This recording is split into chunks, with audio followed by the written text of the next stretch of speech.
So that fear for women is made up. That fear for men, that is true. My like, fear she really can steal half your stuff. My fear is for my children. Yeah. And I think that growing up in a single family household, or I apologize, single parent household, even if they're divorced, is incredibly damaging. And, you know, I don't know.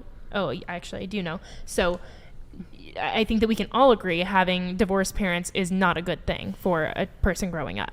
Yeah. I mean, it's like it puts your kid at every statistical disadvantage, like wildly so. Mm-hmm. Right. Yeah. So it just means that we need to try harder if we're going to be in long-term relationships for the rest of our lives, which means that like women are going to have to doing some more work. And that's the thing. Like women don't understand how much autonomy they have over the quality of their relationship. You know, like we expect the man to fix it. And it's like, well, what if you just like took a, you know, week or two just changing something about yourself and seeing how that goes.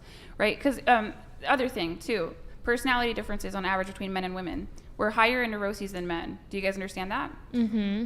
Okay, so like that's another thing. We tend to be a little bit more dissatisfied in general. Even the statistics between virgin husbands and virgin brides. The virgin husbands report being happier in their marriage than the virgin brides. Oh, right? wow. So we're just a little bit more unhappy.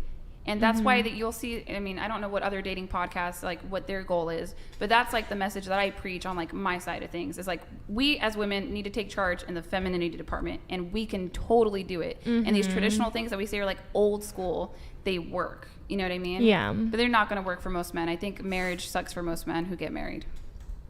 Okay, guys, get your last minute super chats in here before we wrap up the show. Probably going to try to wrap in about 10-15 minutes. So guys, get your last super chats and donations in if you want to. All right, so we do have a video to react to.